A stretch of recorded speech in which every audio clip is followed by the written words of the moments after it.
A tongue? Oh, sorry. I want to talk with you today about Summer Wars, the recent 2009 anime film by Mamoru Hosoda. Now, Hosoda is well known as the director of The Girl Who Leapt Through Time, as well as the first two Digimon movies, which became the first two segments of Digimon the movie over here, and more on that in a little bit. Now, without getting into spoilers, this is about two different stories. One is about a boy attending a girl classmate's family reunion and the rather interesting family thereof. And then there's a story dealing with the digital world and this sort of Facebook/VR world where a whole bunch of people interact and do business and so forth and so on. Now, one of the things that folks really focus on with Summer Wars is the animation quality. And my goodness, amazing attention to character expression, particularly in Summer Wars. Every frame on this looks good, and by good I mean that every drawing evokes that character's emotions and feelings. You know, it's easy in any sort of animated film to concentrate on the important moments, and in this you can freeze frame the film, and you'll see this wonderfully expressive expression on the character's face, if you will. Now, for the domestic bits, the animation is fairly straightforward, fairly normal movie-style animation.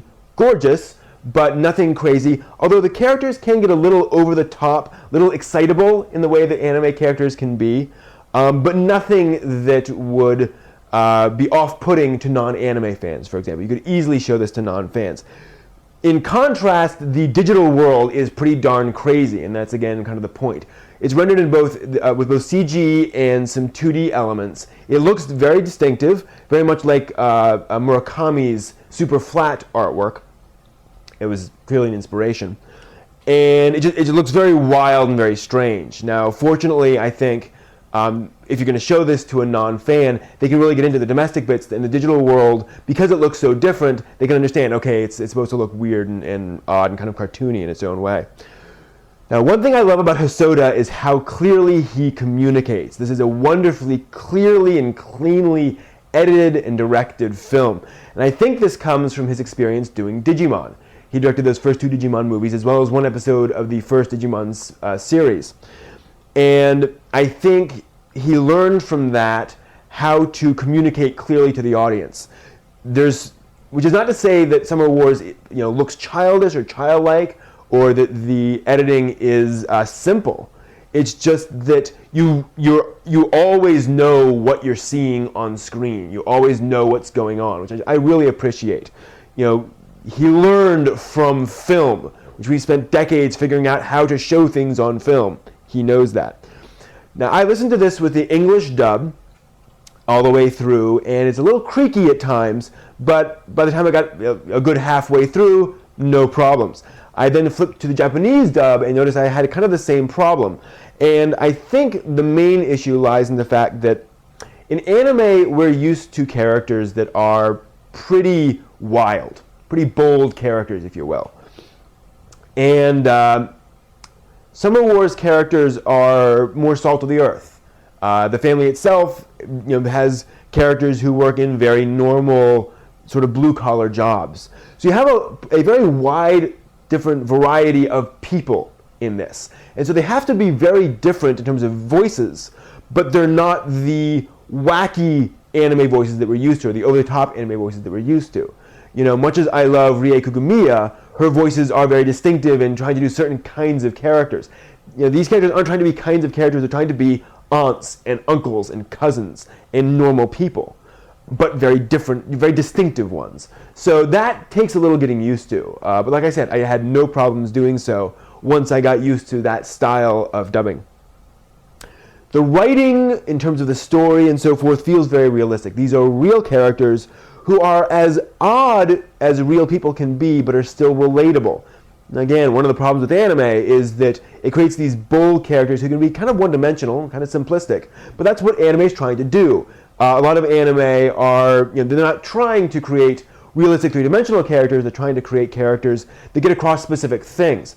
Summer Wars is not like that. The characters all feel like folks that you could work with, that you would know, that you would buy an ice cream cone from, whatever. And that is pretty remarkable. It's hard to do that in a film, to make characters that feel real and don't feel like stereotypes.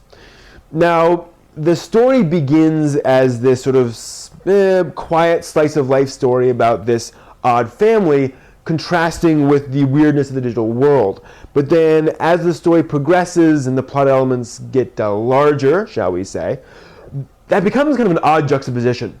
And that's intentional, I'm sure. But it is a little weird. You know, a lot of people tend to value films that are highly integrated. This is trying not to be highly integrated, trying to do two very different things and put them side by side and sort of contrast them in interesting ways. Something that is, I would say, more common in Eastern cinema than Western cinema. So again, a little off-putting to folks who aren't used to that kind of a story, I think, possibly. But certainly nothing that would make folks turn it off. It's just a little odd.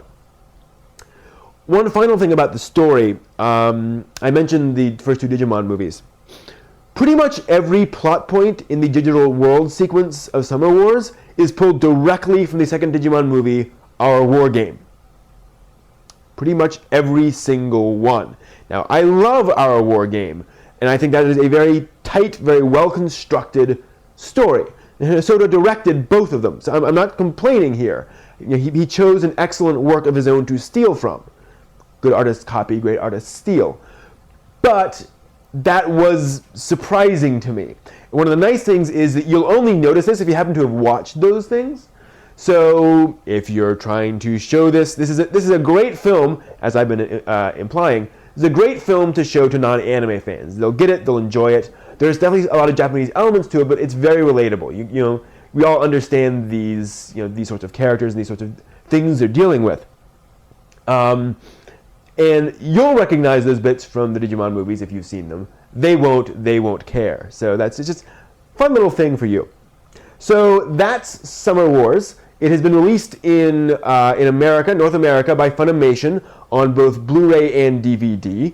And what's nice is they've actually released it as a Blu-ray DVD combo pack. You can buy them both at the same time for one pretty darn low price, which is awesome. So I hope you check it out because this was certainly for me a beautiful and beautifully constructed film about real people, which we don't get enough of. So that's it for me. Thanks for watching.